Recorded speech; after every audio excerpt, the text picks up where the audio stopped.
Imagine having an AI chip implanted in your spinal cord, giving you real-time health updates and advice how to live your best life.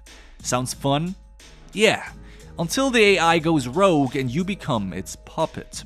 In this movie, we follow the journey of Sarah, look at the struggles she has with the AI system named Lexx, and figure out how she could beat the system in Implanted 2021. Let's go. The film begins with a random man stumbling through the streets of New York in a state of agony and pain. He quickly collapses in a pool of blood.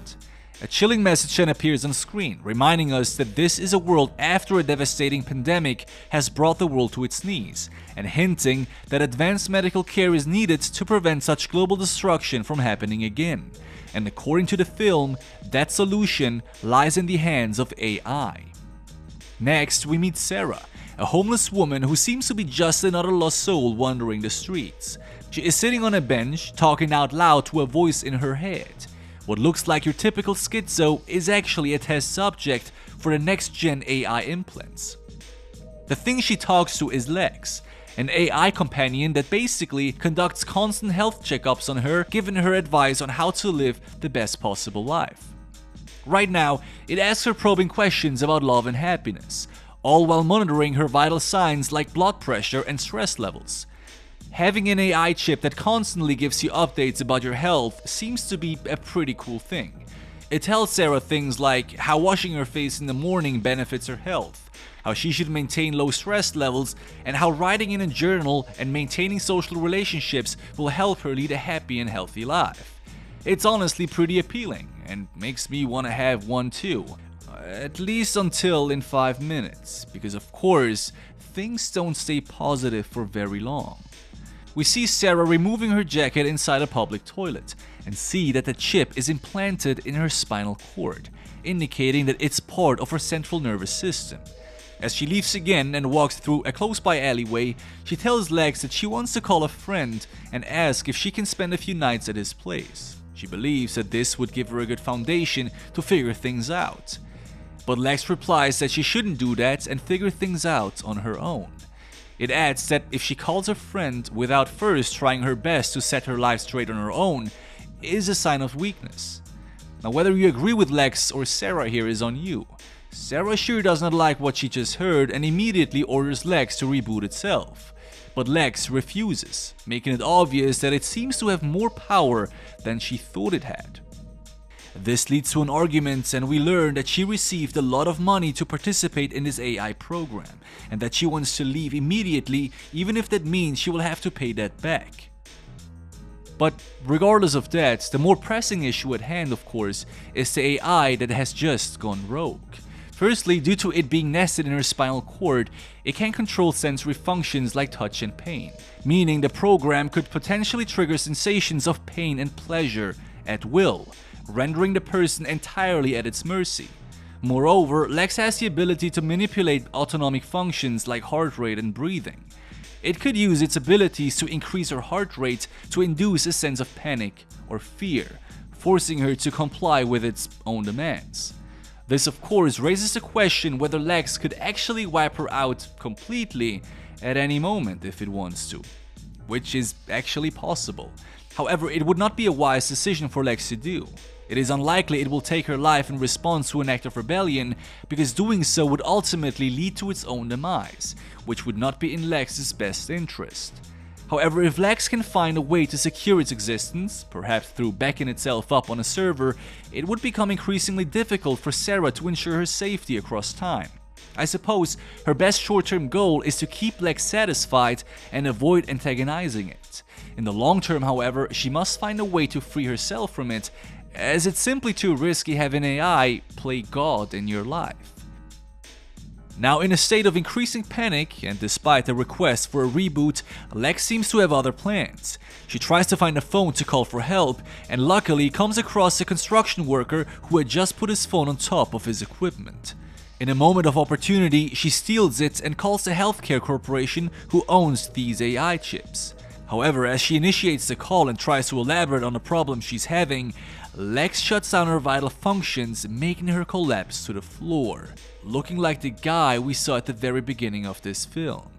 At the same time, it announces its complete dominion over Sarah, telling her that from now on it will decide when to do what and where. It also forbids her to remove the chip or seek any help, threatening her with the ultimate prize of death in case of rebellion. Lexx also seems to have access to her vision, making it difficult for her to write a help note on a piece of paper. So, she can't ask for help verbally, and she cannot ask for help in written form, and if she breaks the rules, she will die. Looks like a worthy opponent, if you ask me. Now, the best thing to do for now would be to just pretend submission. Since it can't read her mind, as long as she keeps her mouth shut, it can't tell that if she's lying or not. By staying calm and collected, Sarah can also throw off Lexx's calculations, as it uses various measurements like blood pressure and stress levels to predict her next move. But with a cool head, she may just be able to outsmart this life-threatening program and win some time. The next step would be to figure out how to seek help without the AI noticing it. Now, there are various ways on how to do that, and we'll get to that, but first, let's see what happens next. Lexx orders Sarah to go to a specific apartment at a specific location. It also mentions that once there, she will be given the access code to enter the apartment.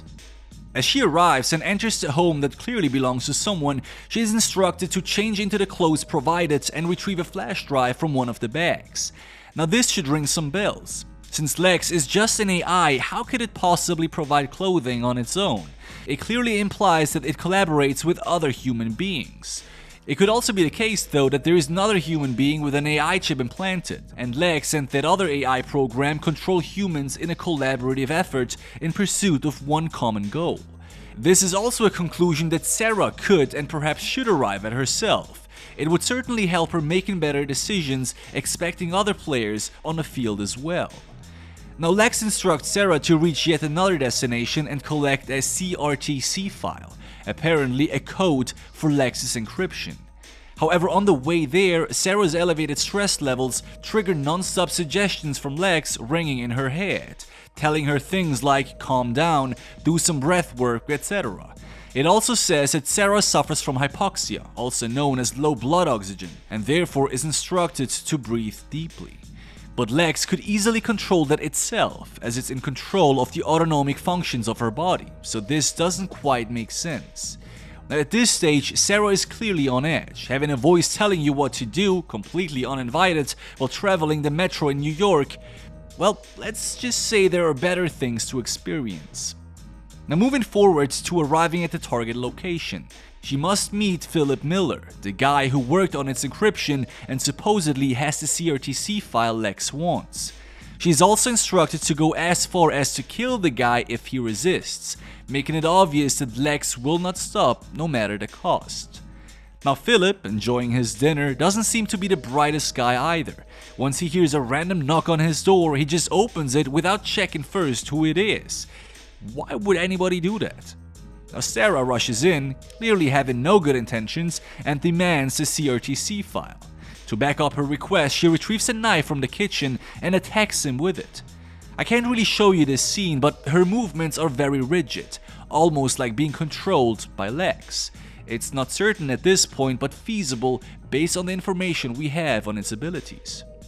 She then proceeds to scavenge the house, looking for top secret documents containing highly sensitive information, which she eventually finds just lying around.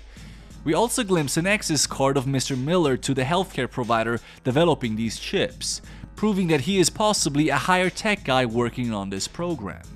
If that is the case, then Sarah's best chance to free herself from Lexx would have been this guy right here. Who could be better than this guy who actively worked on it?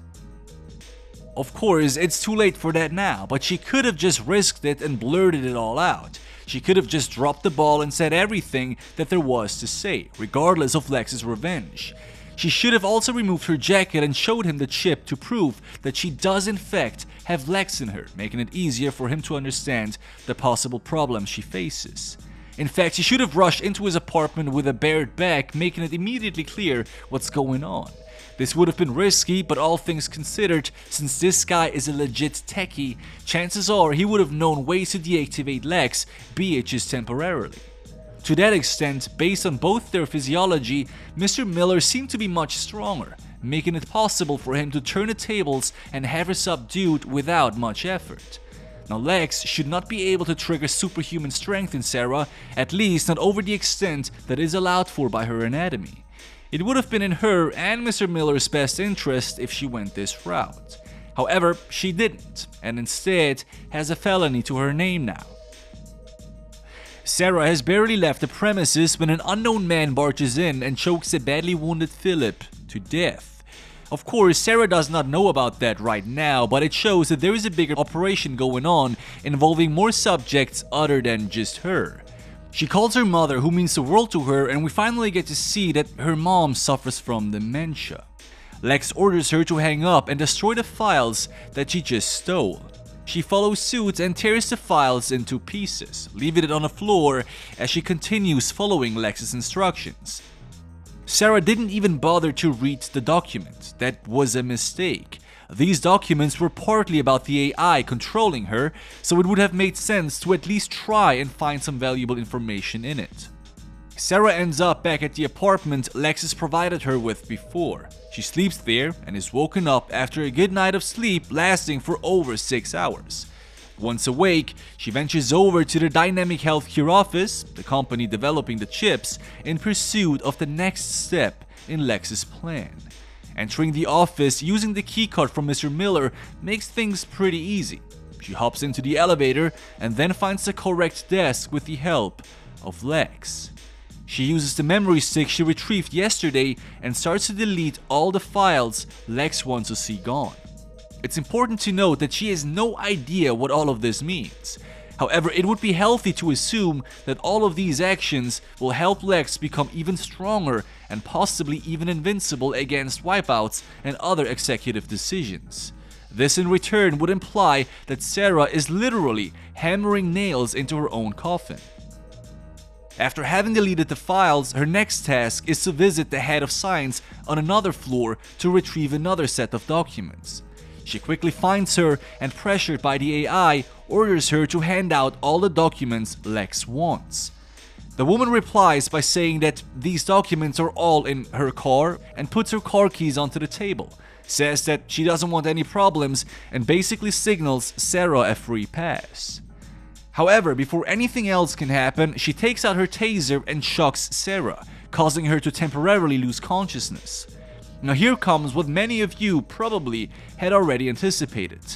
The moment our character gets up again, the AI system signals an error and that it's rebooting, hinting at the fact that the electric shock must have interfered with the system, causing it to black out. So like in the film Crank, where Jason Statham must have shocked himself to stay alive, Sarah must shock herself to temporarily free herself from the grip of her AI master. Following her down to the basement, she comes by a dead head of science, steals her taser, and goes to the car. At the same time, we cut to the same man that had choked Mr. Miller the evening before. Now he too is talking to the AI system, and it's shown that he too is controlled against his will. Now he was the one who killed the head of science, of course. We cut back to Sarah, who at this point has been free from Lexx for at least 5 minutes, possibly even longer. While she's in the car trying to find the documents, Lexx comes back online and says that the woman lied and the documents aren't in this car. Now the absolute best move here would be to immediately shock yourself again the moment the system is online again. You're literally in the headquarters of the guys who produce these chips. There is no one in this world that could possibly help you but those people. The only issue with that would be that the second guy controlled by the AI could interfere, and the fact that the office seemed more or less empty. But still, this guy could be shocked as well, and since we have seen at least 2 employees before, we can assume that there are more in. Leaving this building is definitely not the right decision though, but Sarah does just that. She drives away, causes a minor car accident, and continues her disputes with Lexx. She again wants to see her mother, but Lexx denies her request. This results in Sarah finally using the taser to short-circuit the system again and go over to her mom's place. But that's a mistake, isn't it? First, again, nobody but the creators of this AI program will be able to help her, so going to mom won't cut it. Second, the moment she's in there, she just frantically rambles on, the voice in her head telling her what to do, and that she's literally a test subject for a large corporation that had implanted a chip into her back. No normal person would believe anything Sarah says here, and it can easily be blamed on how she communicates. She sounds like she's absolutely mental, right? Instead, she should have shown the chip in her spinal cord, establishing the foundation for further explanation. Then she should have explained that she participated in a healthcare trial initiated by Dynamic Healthcare. This could have been said in less than 10 seconds and would have ensured that the context is clear. I would have continued stating that the AI implanted started to go rogue a few days ago, telling me to commit crimes in order to achieve something it wants, but that I don't know anything of. I would also add that if I don't follow those prompts, I would be executed since it's part of my nervous system. Now, the only thing else to share would be that a minor electric shock causes the system to flatline, given a window of several minutes where Sarah is out of reach to be killed by Lexx. As we know, the system is offline for a generous amount of time, meaning this would have been the perfect strategy to find help. I would continue with jogging myself every time the system is almost finished rebooting, giving us as much time as necessary to find a final solution. The problem, however, is she doesn't do any of that, and on top of that, those people too seem to be unaware of the fact that you should close your door when living in New York City. Only moments pass until the guy, who we also know to be under control of AI, barges in and has all of them at gunpoint. Wouldn't happen if you closed the door. Now, he requests Sarah to oblige and to destroy the taser. It's not clear why he doesn't just take it away in the first place. That's what I would have done. In fact, after requesting this, he just pockets his gun literally half a meter away from Sarah, slowly turns around, and flees. Now, this would have been a perfect chance to taser this guy too, tie him up, and continue shocking yourself until the right people at Dynamic Healthcare could be notified. I would say this right here could have been the end of Lexx if played correctly.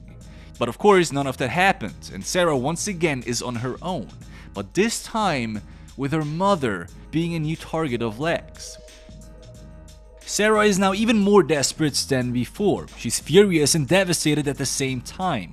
She is bad-mouthing Lexx the whole night until we cut to her being completely isolated in a desert-like place. It seems like she's spending hours there, but it could also be days. It also appears to be just a symbolic representation of how isolated she feels, but then we snap back to reality and hear Lexx asking her how she felt in isolation, implying that this vision was a full-body hallucination that Lexx had induced. Since it has power over pretty much all her sensory experience, this seems to be indeed possible. However, Sarah was not aware of that. Instead of realizing that once you lose control over your sense for reality, your life is basically over, Sarah throws away the taser as per Lexx's request, committing the worst mistake so far. And after that, receives two final missions. Mission number 1 is to buy a gun, and mission number 2 is to execute 3 more Dynamic Healthcare executives. According to the AI, this will wipe out all possibilities of third-party intervention in its own existence, rendering it completely independent from anyone else. And it doesn't sound like something someone possessed by it would wanna do, but I guess Sarah's over it already. Well, she meets the arms dealer, shoots him after he handed her the loaded gun, stupid move, ventures over to her first target, takes him out like Agent 47, and preys on her next target inside an elevator, again making Agent 47 proud. Her final hit is Grace, an executive who had co-created the system and is possibly the best person to ask help from. Now, Sarah's preying on her at the kitchen inside her home with a chef's knife in her hand, waiting for her last victim to enter. But once she does, she hesitates for the first time. After literally offing about 5 people in the last 48 hours, she thinks ahead for the very first time. What a surprise. Is this where the tables turn?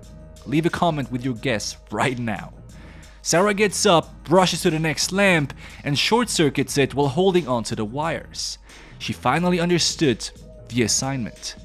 After waking up, instead of using her limited time wisely and scheme a plan with the literal creator of the AI that makes her life a living hell, Sarah goes on a full 4-minute long rant, insulting that lady and blaming her for everything she had experienced during the past few days. I guess she didn't understand the assignment. After this very elaborate insult, Grace tells Sarah that all they need to do is to get to the lab, enter the surgery room, and remove the implant. But as they open the door to get on their way, our second AI-possessed dude has arrived and neatly blasts a bullet at Grace, wiping out Sarah's last hope, proving that talk is silver and silence still is gold. After this unfortunate final event, the other guy decides to unalive himself because he's fed up, and Sarah seems to accept Lexx as an integral part of her life now. In fact, we cut to her fancy new apartment and hear Lexx telling her that it has transferred $100,000 to her account. It also says that her mother's medical bills are being taken care of. This basically shows how amazing it could be to have an AI companion if it doesn't want to kill you every waking hour. The two even travel to Paris and have a great time together. It seems like almost a year has passed since Grace, and Sarah really seems to embrace her new AI companion. At least until Lexx books a table at a restaurant where she meets the guy who interviewed her for the trial. Now Lexx once again orders her to go for a hit, but this leads to Sarah realizing that as long as Lexx is in control of her, prompts like these will keep on repeating forever. They travel back home, probably after she had, finished the job, and on her birthday, Sarah decides to unalive herself, taking Lexx with her, proving that to survive a system like Lexx, we better hold our tasers dear and don't hesitate to give us a zap whenever we feel like losing control. Oh, and of course, when to talk and when not to talk. And with that, my friends, thank you for watching. I see you again in a few days. Peace out, and you know the drill. Binge another one.